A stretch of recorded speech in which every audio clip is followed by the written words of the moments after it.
Terblari jagat kang ayem tentrem Data Hangesti Wandene Pitana iku wedine luhur ilanging sukerta liwah mengala mahanane gesang ingkang ayem tentrem amung anuwaken berbudi pekerti luhur pamudi mrih endah edini budaya kanthi nambaran ening sesanti niskala nirkumalaning pramudita Sirna kang durgama sinabuhing kamingan tinimbang para wengkayun kepareng kula narbuka wiwaraning budaya ingkang singging kalampita pinarya tuladha para taruna hanggayuh mulyaning praja memayu ayuning bawana ana carita ingkang mijil saking cipta nirmala rumpaka carita padhang antrawang suwilah yak katon hanilah-ilah wetan padhang moyo-moyo kulon hanyunari kinarya bebukaning carita ing dalu mangke tan kadi wonten ing padepokan Sukma Lima.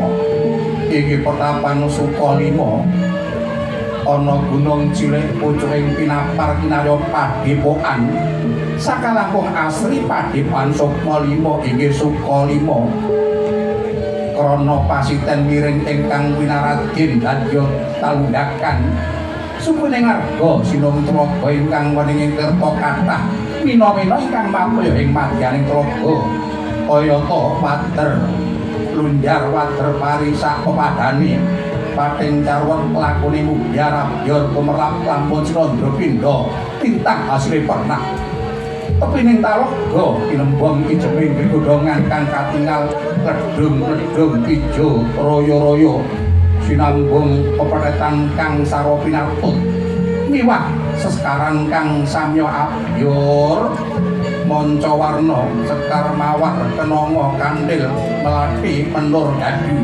sekara tanjung datang kantun sekar kurban daru katingal pandra sekare akarya seksem kang samya humiyat kanan kiringipun padepokan tinaman sarwining pala nenggih pala wija pala bandul pala kasimat tuwin pala kapendhem asri larik aning karang kitri yang tumpang sari pertapan Suka Lima pinangun sarwa prasaja bali wisma pinangun limasan pinayu rapak sinangga saka guru Reksa Jatiwasesa lah sinten to ingkang madhep dadi raja pandhita ing padepokan Sukma Lima nenggih ingkang peparep Sang Resi Arif Wijaya inggih Sang Resi Durna ya Sang Dahyang Durna Resi Kumbayana ya Sang Baratwaja Putra pandhita gentur tapane manteng spendine tur sekti mandraguna lipating kawruh latih pandraitane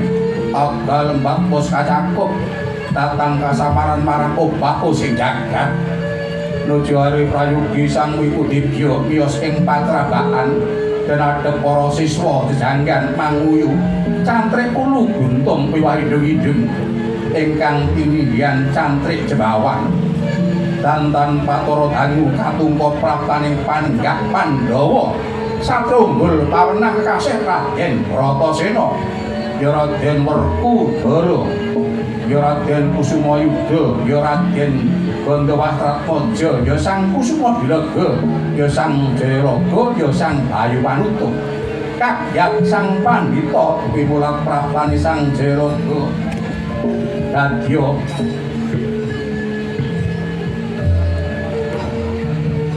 rinangkul ngaryanira kinampi lenggah mangkono kanthi ririh ruruh rereh pangandikane Sang Ayogi ingkang dereng kaya sing lapi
arum arum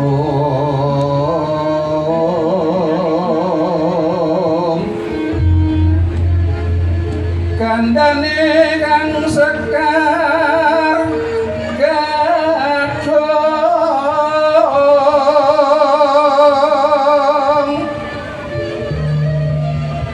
roropane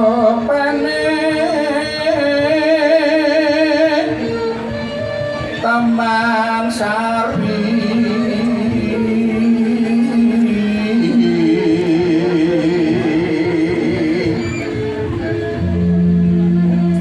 Permara ngisap sarine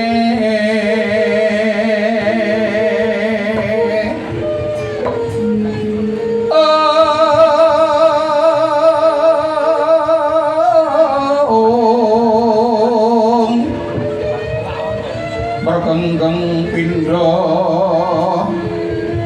ujaning brahmana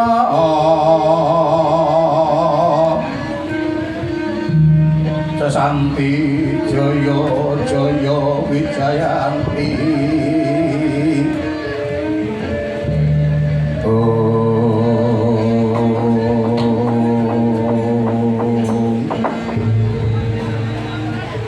wong alem-alem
Prabawing saluka prokmi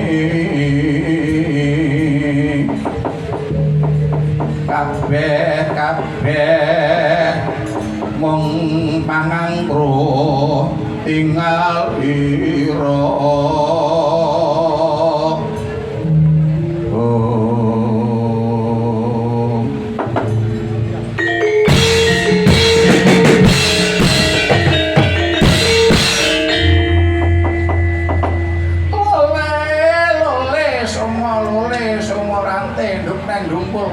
dadi alas-alas dadi wana jebek-bek awalah murid kantil kudu tekisan dengan neneng somripat yen pinandeng ora kuat dogres tuku tapi ana kertasana ini kurang bareng tuku tapi ana kertasana tuku paci ana kedung dara Sun Mas padake Kang Prabu iki Bratasena padha becik nggih praptanira. Wah.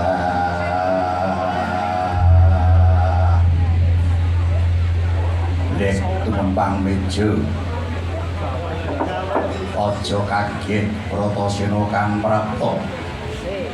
Antuk pamujine Bapa Durna guruku lulus raharja.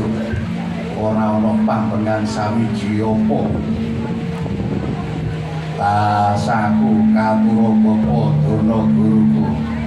Ya yang ger wis tak tampa gawe bunga rasanipun bata bapa ger ora liwat pangestunipun bapa wae tapana ger jaya laga. Ya tak tampa tangan loro tak nggunana pustaka muga dadya jimating brata sinami kayuwanane Werkudara. Ya kan. Wis lungguh kang prayoga ger. Wis ora kurang prayoga. Kosek nggih. Sajak kita hamaku gati pengawak Godra prapane lore Padepan saka 5 ya saka 5 kene. Ana wigati apa nggih? Bratasena. Wah. Tekaku ana kene nemu telung perkara Driwigati. Driwigati kang sepisan. Wong tetinju kayuwanane kahanane Padepan Sukma 5 nyatane wis 5 taun kepungkur aku ora mrene. Saiki akeh wewangunan kang apik-apik kang idap-idapi. Dalan-dalan saiki ya wis apik, wis resik, wis ombo. Semono taman-taman ana ing kene katon ijo royo-royo asri hinulu. Kang kaping pindho praptaku ana kene. Kepiye kahanane Bapak Durna apa ya sehat apa ya waras apa ya waluya? Ya nger Bratasena. Anakku kang bagus. Ya kawula anakno nggih. Sejatine pun Bapak Durna ngono ya sehat ya waras. Ya mung dompete wae sing ora waras kok nggih. Lah ya ngono tak para nyaga. Padha. Dene kang nigati tri perkara apa nggih? Bapak Durna. Kepiye nggih? Kowe kuwi dadi guru, dadi pendhita. Pendhita lawas apa pendhita anyar? Lho, kose. Jagat wis nekseni ya ta pendhita Durna ngono guru. Guru sing lawas pendhita wis suwe. Ora pendhita anyar. Pendhita wis akeh pengalamane. Wis pendhita akeh mangan uyah. Wis akeh pengalaman. Ngono kan? Iya. Yen pancen pendhita Durna kuwi pendhita lawas kudune ngerti sadurung winarah apa kang dadi sedyaku prapa ana kene. Ayo katangen apa kang dadi sedyaku kang wigati ana ngarsane Bapak Guru Durna. Kose sabar ger. Pendhita kono jatine ngerti sadurung winarah. Nek ora kena disi kersa aku mung ndak dosa nggih, muga kanggo bebukaning carita ing mengiki.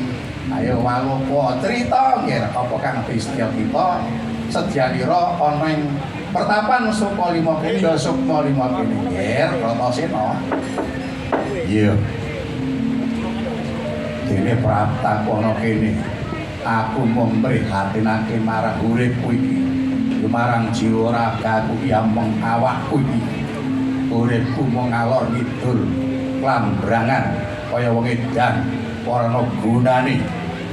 Ing mangka aku jejering satriya kudu bisa ngayemi lan ngayani para kawula cilik sing tegese ngayomi, kudu bisa gawe tentreming para kawula, bisa gawe praharganing kawula.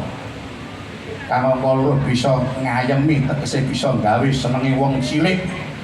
Ini kaping 3 bisa ngayani terus jejering satriya kudu bisa gawe mulyaning para kawula lan manahe sipating satriya kudu bisa nglakoni pitung bab kang ana siji yaiku satriya kudu bisa setya lan maranghanane Pancasila sing ora kena diwahi maneh iku minangka dasare nagara. Dene bab kang angka 2 kanthi jujur lan sucining ati kudu setya nindakake hangger ing negarane kudu dilakoni kudu dituruti ora kena swala kang wis dadi hangger ing negarane. Dene kang kaping 3 jejering satriya kudu melu cawe-cawe cancut taliwondo jaga tekan nusa lan bangsane sak mangsa-mangsa negara iki kena parang muka, katakan parang muka kudu bisa berjuang anut kabisane dhewe-dhewe. Dene kang kaping 4 tetulung marang sapa wae yen para kanthi ora nduwe pamrih apa wae kejaba rasa welas lan asih. Yen pancen sipating tetulung ora pilih-pilih kowe suku apa agamane apa kabeh ditulung kanthi lahir lan batin. Dene kang kaping 5 wani urip kanthi kapitayan saka kekuatane dhewe. Yen pancen wani urip ora kena jagake marang pawahe liyan kudu bisa nyambut gawe apa kang dadi kabisane. Dene kang kaping 6 tanduke marang warga Brayan kudu kanthi susila alusing budi pakarti tansah gawe pepadhang lan paring liyan. Mula saka iku ora kena nyonyok gawe gelaning ati marang liyan Brayan. Dene kang kaping 7 kang pungkasan yakin yen to kahanan donya ora langgeng owah bingsir nyokro manggilingan. Mula yen ana owah-owane jagat kudu trima kanthi lahir batin ora kena swala. Mula kabeh mau jejering satriya aku ora duwe kebengan, ora duwe cekelan, ora duwe ilmu. Tak gawe tetulung marang sepadha padane manungsa lan ira bakal muspra. Mula sapa iki pekaku ing kene ana ngarsane Bapa Guru Durna sing cocok sing jumbuh karo pribadiku karo jiwaku. Yen ilmu apa yen ana jimat apa yen gegembungan apa kang kudu tak sandang.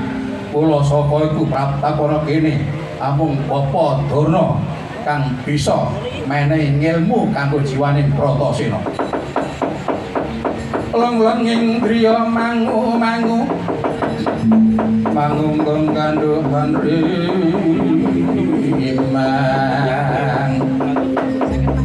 ler-leno tanpa kanin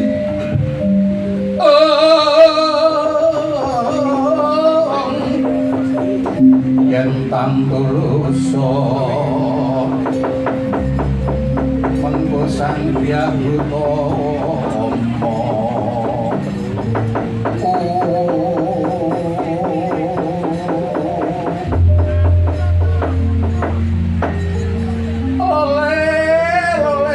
oleh sumurante dening dumpul wana dadi alas dadi wana jebebuk Allah prit kantil putute kisan dengan neng sama mripat yen dateng ora paduk des ya yang ger Bratasena ora kleru yen to jeneng sira bakal meguru golek ilmu golek cekelan golek jimat ya ana kene gergane ya kene ulekane kawruh kedhe ilmu pusate jimat gene akeh ya ana kene iki ya iki tenan Pandhita Dana iku yen bab ngilmu ya kene ilmu sak benering bener ilmu sak dhuwuring dhuwur ilmu sak kandele kandel sak jero-jero ya ana kene.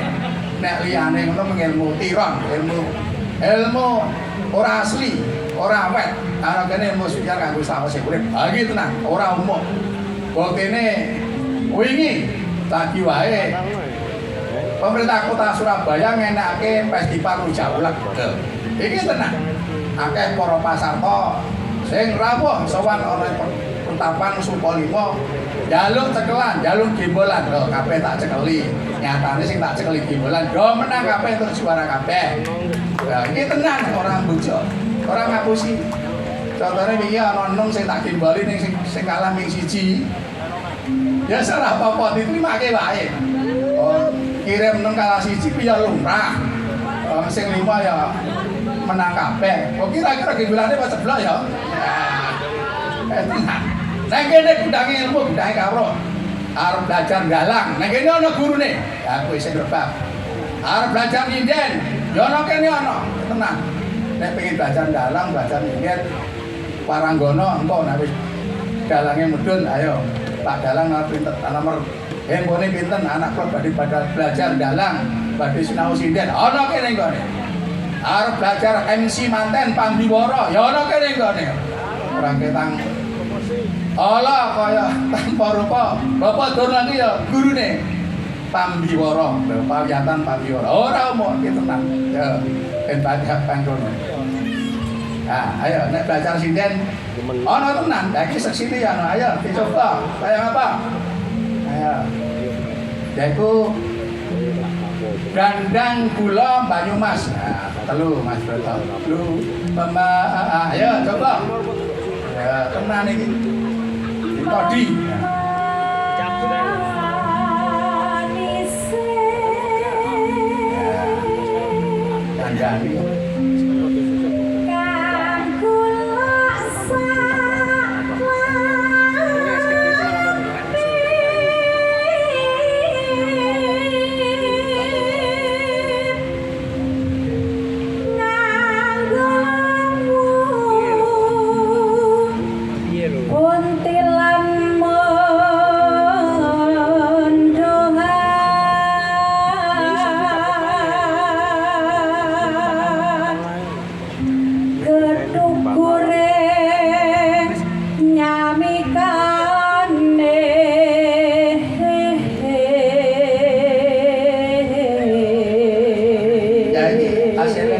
Ngajar ya ini.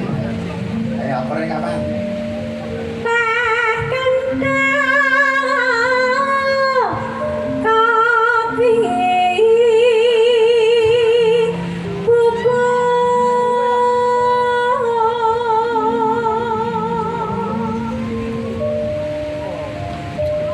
Ya, oper.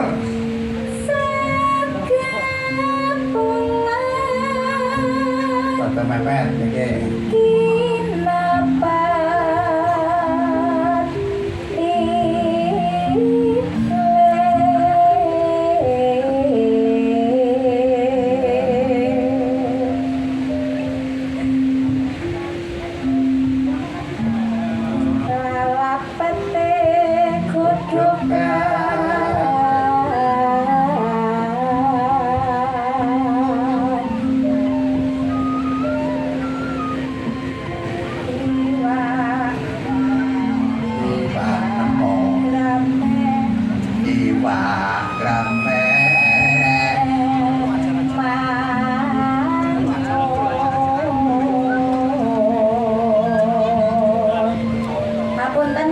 Belajar. Sabar ya oleh. Maring kana maratua tekan mrene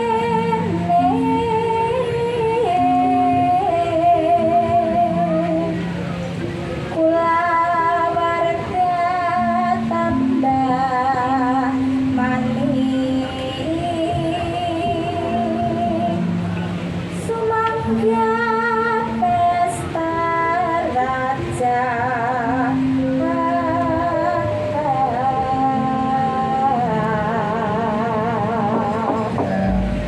Lan ora pek ta. Wes rasa dibake lilir wektune wis entek. Salah kongen.